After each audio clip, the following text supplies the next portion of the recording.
7:38 de la mañana y es tiempo de Le Tengo el Remedio con el doctor Carlos Francisco Fernández y su invitada, la doctora Adriana Medina, quien es endocrinóloga, y nos van a hablar sobre las diferencias que hay entre un esguince y una fractura en caso de que usted en casa tenga alguna de estas emergencias. Doctor Carlos Francisco, adelante con su tema. A medida que vamos creciendo, por no utilizar la palabra, que es envejeciendo, los huesos van perdiendo calidad. Obviamente esto tiene un proceso que naturalmente tiene unos rangos, entre comillas, de normalidad. Sin embargo, por muchísimos factores, el hueso va perdiendo calidad incluso en épocas, en edades más tempranas.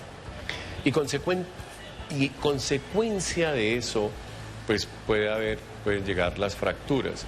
Fracturas que en ocasiones uno podría identificar como, pues claro, si me caí, pues me fracturé, pero no todas las caídas deben generar fracturas.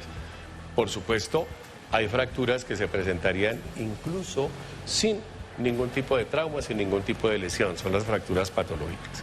¿Qué tanto riesgo tenemos? ¿Por qué y bajo qué condiciones debemos tratar más o menos de identificar y cómo prevenir esto? Pues por supuesto, pregunta que ustedes nos han hecho aquí con la doctora Adriana Medina. Adriana Medina es médica endocrinóloga. ¿Qué es un endocrinólogo? Un endocrinólogo es... ¿Qué es un endocrinólogo, doctora? Con los buenos días. Buenos días, Carlos Francisco, y a todos buenos días. Un endocrinólogo es un médico internista que se ha especializado en esta rama de la medicina y estudia las hormonas. Estudia todas las enfermedades que tienen que ver con cambios hormonales, con deficiencia o exceso de hormonas, con el metabolismo. Ahí entran enfermedades como la diabetes, el hipotiroidismo y también la osteoporosis, porque también tiene que ver mucho con las hormonas. O sea, todas las glándulas son de su consultorio. Sí, sí, señor. Y uno tiene glándulas desde la pituitaria, ¿sí? Sí. Mira que tengo un amigo que está ahí, que cuando va a un restaurante santandereano pide pituitaria, es pepitoria, ¿cierto? Sí, pepitoria. No es lo mismo. Cabrito con pituitaria, ¿viste? Pero bueno, hablamos, y esa es una glándula, la pituitaria. Sí, esa es la reina de todas las glándulas. La reina de todas, es la hipófisis, tiene la anterior, la posterior, ustedes le enredan a uno la cosa en el examen. Pero bueno, doctora, ¿por qué la osteoporosis? Es decir, ¿qué tiene que ver la osteoporosis con las glándulas o con la endocrinología? Bueno, la osteoporosis empezó a descubrirse o a hacerse visible en las mujeres después de la menopausia. Ah, caray. Entonces, por eso tiene tanto que ver con las hormonas, pero los hombres también pueden padecer osteoporosis. Y pues es una condición en la que se pierde el mineral de los huesos, se van descalcificando y se van volviendo muy frágiles a tal punto que pueden llegar a fracturarse. En la mujer, cuando se bajan los niveles de estrógenos, que son las hormonas femeninas que producimos, y esto ocurre más o menos hacia los 50 años, los estrógenos son hormonas que ayudan a que el hueso no se descalcifique. Entonces, cuando se disminuye este nivel hormonal, el hueso comienza a perder masa o mineral. Y en el hombre también, entre más adulto sea el hombre, llega a los 70 años, puede perder también por deficiencia de testosterona. El hueso es una estructura viva. No es hueso ahí, ¿no? Inerte, no, es vivo. Ustedes nos enseñaron que todos los días se pierde hueso, pero todos los días se pone hueso. Sí. O sea, se recambia y el hueso viejo es reemplazado por el hueso nuevo, ¿cierto? ¿Por qué se da ese proceso? ¿Qué es lo que hace que uno tenga, digamos, ese intercambio de hueso que naturalmente hace que uno tenga los huesos, entre comillas, fuertes? Eso es muy importante porque no solo es estructura, ¿no? El hueso no solo nos protege, no es solo un armazón del cuerpo, sino, como bien lo estás diciendo, es una estructura viva que todo el tiempo se está remodelando, se está cambiando. En la niñez y en la adolescencia predomina la formación de hueso, se deposita mucho mineral para que haya crecimiento y hacia los 20 y 30 años de edad es lo máximo de hueso que nosotros tenemos para el resto de la vida. O sea, que lo que no hagamos nosotros por nuestros huesos en etapas jóvenes, como ejercicio, una buena nutrición, abandonar malos hábitos, no vamos a tener una buena reserva de hueso para el resto de la vida. Eso es muy importante, doctora Adriana, porque generalmente en la especialidad que yo tengo, las recomendaciones, si usted tiene una buena estructura muscular, ojo, si usted hace buen ejercicio, Ese es el principal, o uno de los principales estímulos para que ese forrito del hueso que está ahí, que usted a veces cuando pela el hueso se lo come, que se llama periósteo, ¿no? Entonces, desde ahí se genere una buena formación de hueso. ¿Por qué el hueso se vuelve poroso? Es decir, osteoporosis quiere decir hueso poroso, pero el hueso poroso no es ese que la gente iba a la fama y lo echaba a la sopa, ¿ese no era? Sí. Y es cuando uno ve el espinazo, Sí. Ese tipo como un de estropajo hueso adentro. es como una esponja, ¿no? Sí. Y con huequitos. Ese es el hueso, la estructura, digamos, interna del hueso.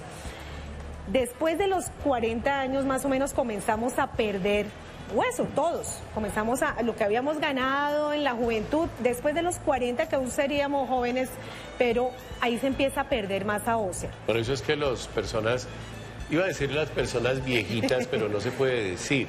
Si no estuviéramos en el canal ni tampoco estuviéramos en público, yo diría persona viejita, pero aquí toca decir, en las personas, en los adultos mayores o en las personas de la tercera edad, por esas razones que se vuelven chiquitos. Sí, entonces se va perdiendo masa ósea y los huesos por dentro están llenos de como de unas columnitas que llamamos trabéculas, como un enmayado, y tiene poros, pero son pequeños. Un hueso sano no debe tener los poros tan grandes. Cuando se va perdiendo mineral, se empiezan a romper esas estructuras, que es lo que llamamos la microestructura del hueso, y empiezan a agrandarse los huecos, los poros por dentro. Entonces es un hueso por dentro de muy mala calidad. Las vértebras comienzan a aplastarse, que eso son fracturas vertebrales que pueden no doler, nada, en un 70% no duelen. Entonces la persona adulta mayor comienza a achicarse y a encorvarse y pierden 5 o 10 centímetros de estatura. Claro, uno a veces deja de ver una tía y cuando la ve uno... sí, o allí también lo estarán viendo a uno. Pero bueno, doctora, el asunto está en cómo prevenimos eso.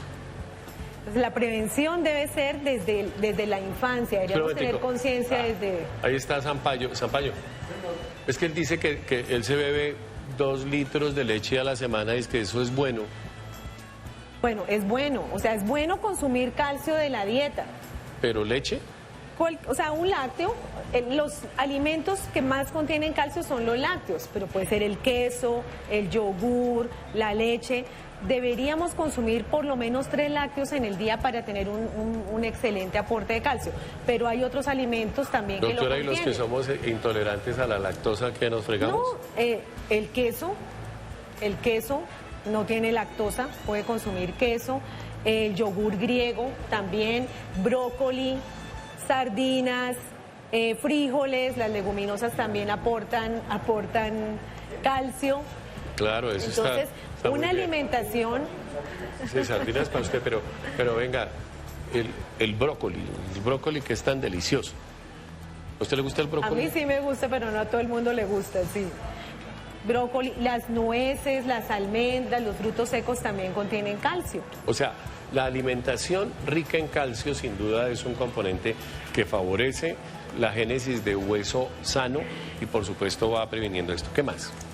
Ejercicio es importante, indudablemente el ejercicio en todas las edades, niños, adolescentes, adultos mayores, todos, sobre todo ejercicio de fuerza. Va a ganar músculo. Gana músculo y por consiguiente gana hueso. La dieta rica en proteína también, no solamente rica en calcio, o sea, consumo de proteína de alta calidad, proteína ya sea carne, pollo, pescado, leguminosas, frijol, lenteja, huevo, queso, como ya había mencionado, son proteínas que no deben faltar en la alimentación en los 3 platos principales. Y dejar hábitos como cigarrillo y alcohol, porque estas 2 sustancias son tóxicas para el hueso también, para muchos otros órganos, pero son un factor de riesgo de osteoporosis y de fracturas. El cigarrillo, negado, eso sí definitivamente no, pero un traguito no que... Sí, de vez en cuando un traguito no pasa nada, pero si ya es una ingesta diaria de por lo menos 3 medidas de alcohol, ahí ya es perjudicial. ¿Qué, Mauri? Whisky con sardinas. Pero, doctora, una pregunta que naturalmente tenemos que hacer acá. El efecto tan negativo, tan absolutamente deleterio, tan de verdad perjudicial que tienen algunos medicamentos mal administrados, mal formulados para el hueso. los esteroides. Sí. Y lo digo por qué, doctora, porque a veces usted va que le duele una articulación, que le duele la rodilla, el codo, va a una farmacia y le dan una inyección. Hablemos de eso, doctora.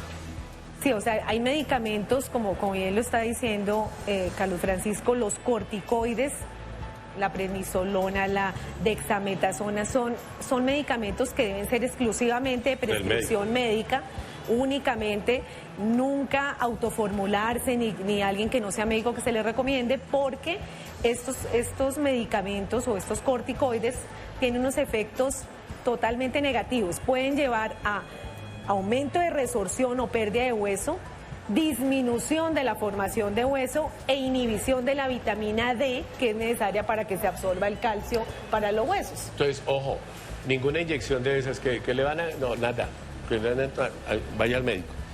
Y va a hablar del sol, de la vitamina D. ¿Qué tanto me tengo que asolear? La vitamina D, su principal fuente es el sol. Definitivamente está muy escasa en los alimentos. En el salmón, no estamos comiendo salmón todos los días, está también en champiñones, o sea, están alimentos que uno no come a diario. Entonces la principal fuente es el sol, pero para que sea efectivo hay que exponerse por lo menos 3 días a la semana, 10 minutos es lo mínimo. Nunca en la cara porque pues el riesgo de cáncer de piel, pero sí puede ser brazos o piernas o tronco, 10 minuticos. Y el sol más fuerte, entre 9 de la mañana y 3 de la tarde, no a través de un vidrio, sino directo. Son 10 minutos, salir a caminar y luego sí se puede tapar o poner el bloqueador, pero si lo expone 3 veces a la semana, con cada exposición, eso equivale a 3.000 unidades de vitamina D, que es bastante. O sea, si yo salgo, por ejemplo, a la ciclovía con manga sisa y camino bien. Sí, y luego sí se echa su bloqueador o se tapa, pero por lo menos 10 minutos, tampoco nos vamos a tostar y a quemar excesivamente. El sol aquí del altiplano cundiboyacense sirve. Claro, sí sirve.